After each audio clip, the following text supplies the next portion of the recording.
מולקולות, כמו מולקולת המים, שאתם בוודאי מכירים אותה, שיש לה קשרים קובלנטיים, והמולקולה שלנו מקוטבת, מכיוון שהמבנה הגיאומטרי שלה הוא איננו סימטרי, כך שהיא נמצאת באחת מהצורות הבאות. אם המולקולה שלנו היא כמו הצורה הזאת, שהיא צורה כפופה, אז הוקטור השקול, כלומר, הכוח שמושך את האלקטרון מכיוון מסוים במולקולה, הוא נוטה יותר לכיוון החמצן, ולכן הכיתוב נמצא אצל החמצן.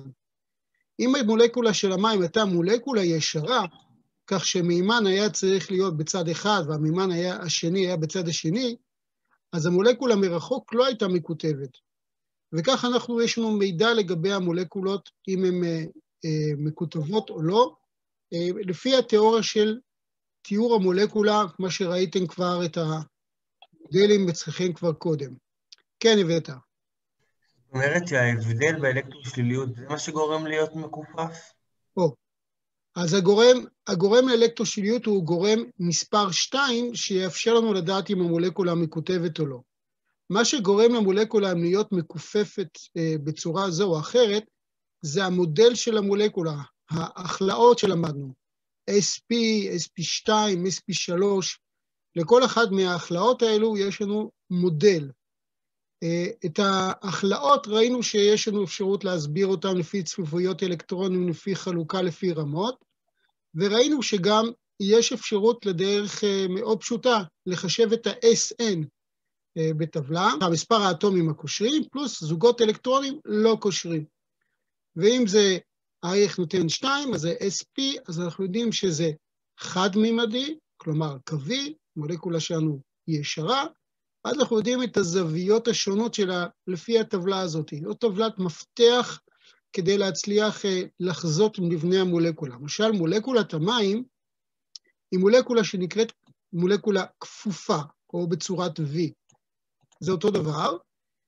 ההכלה היא SP3, כמו שאנחנו רואים במולקולת המים, יש לנו שתי זוגות אלקטרונים בלתי קושרים ושני אטומים, זאת אומרת, ה-SN שלנו הוא 4, ומכיוון שיש לנו רק שני אטומים קושרים, הרי שזוגות האלקטרונים מהווים מוקד משיכה של מטענים חיוביים בפני עצמם.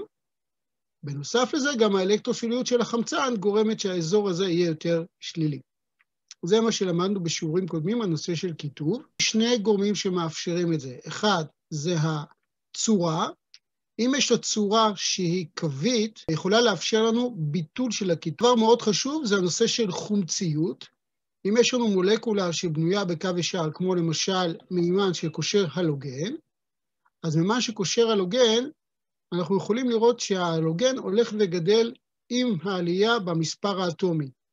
פלואור, כלור, ברום, יוד. כתוצאה מכך, פיזור האלקטרונים משתנה לנו. הצורה של המולקולה היא אותו דבר, אבל הכיתוב שלנו משתנה עד כדי כך שמאפשר למימן לעזוב את המולקולה ביכולות שונות. וזה מהווה את החומציות. ראינו שהירידה בצפיפות האלקטרונים, כלומר הנפח יותר גדל, כמו שדיברנו על זה בשקופית הקודמת, ירידה בעוצמת הקשר, מגדילה את אורך הקשר, ומכאן אנחנו מקבלים חומצה, המימן פשוט עוזב את המולקולה. זה גם עניין של אורך במולקולה.